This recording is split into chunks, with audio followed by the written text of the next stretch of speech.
Je suis doux et humble de cœur. Aujourd'hui, nous fêtons la solennité du Sacré-Cœur de Jésus. Bonne fête de la solennité à tout le monde. Les différents textes soumis à notre méditation aujourd'hui, nous avons la première lecture qui est tirée du livre du Deutéronome, ensuite le psaume 102. Nous allons poursuivre avec la deuxième lecture qui est tirée de la première lettre de Saint Jean. Et enfin, l'évangile de Jésus-Christ selon Saint Matthieu.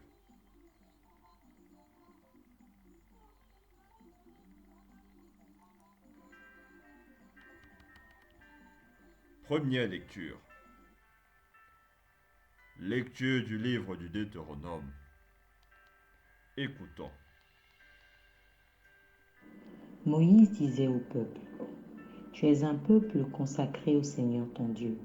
C'est toi qui l'as choisi pour être son peuple, son domaine particulier parmi tous les peuples de la terre.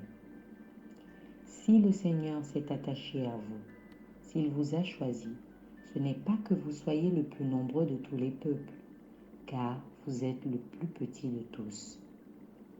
C'est par amour pour vous et pour tenir le serment fait à vos pères que le Seigneur vous a fait sortir par la force de sa main et vous a racheté de la maison d'esclavage et de la main de Pharaon, roi d'Égypte. Tu sauras donc que c'est le Seigneur ton Dieu qui est Dieu, le Dieu vrai qui garde son alliance et sa fidélité pour 1000 générations à ceux qui l'aiment et gardent ses commandements. Mais il riposte à ses adversaires en les faisant périr, et sa riposte est immédiate. Tu garderas donc le commandement, les décrets et les ordonnances que je te prescris aujourd'hui de mettre en pratique. Parole du Seigneur. Nous rendons grâce à Dieu.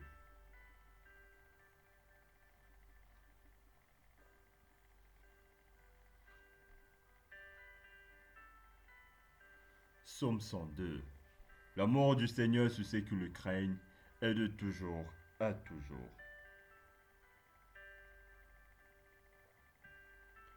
Bénis le Seigneur, ô mon âme, bénis son nom très saint, tout mon être. Bénis le Seigneur, ô mon âme, n'oublie aucun de ses bienfaits. L'amour du Seigneur sur ceux qui le craignent est de toujours à toujours. Car il pardonne toutes tes fautes et te guérit de toute maladie. Il réclame ta vie à la tombe et te couronne d'amour et de tendresse. L'amour du Seigneur sur ceux qui le craignent est de toujours à toujours. Le Seigneur fait œuvre de justice, il défend le droit des opprimés. Il révèle ses désirs à Moïse, aux enfants d'Israël, ses hauts faits. L'amour du Seigneur sur ceux qui le craignent est de toujours à toujours. Le Seigneur est tendresse et pitié, lent à la colère et plein d'amour. Il n'agit pas envers nous selon nos fautes, ne nous rend pas selon nos offenses. L'amour du Seigneur sur ceux qui le craignent est de toujours à toujours.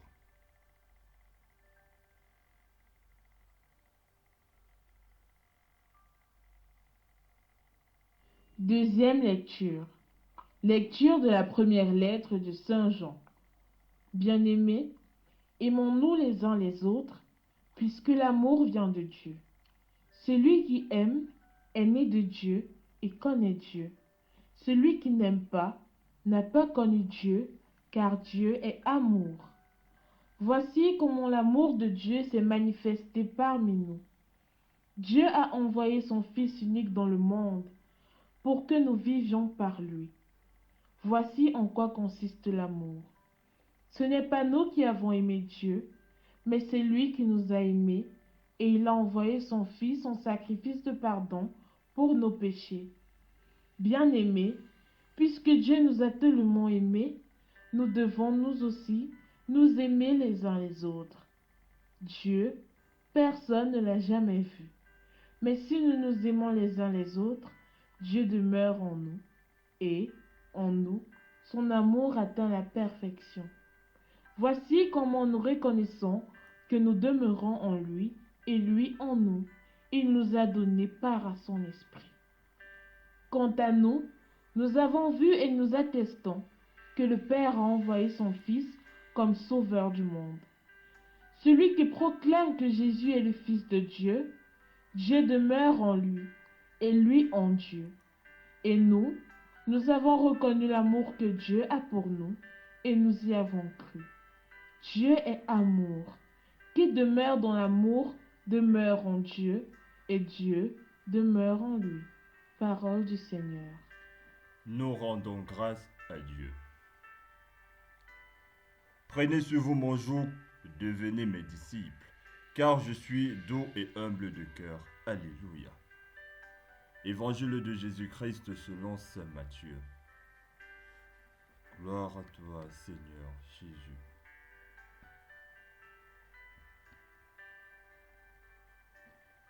En ce temps-là, Jésus prit la parole et dit, Père, Seigneur du ciel et de la terre, je proclame ta louange.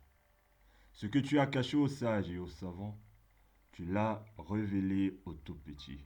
Oui, Père, tu l'as voulu ainsi dans ta bienveillance. Tout m'a été remis par mon Père. Personne ne connaît le Fils, sinon le Père.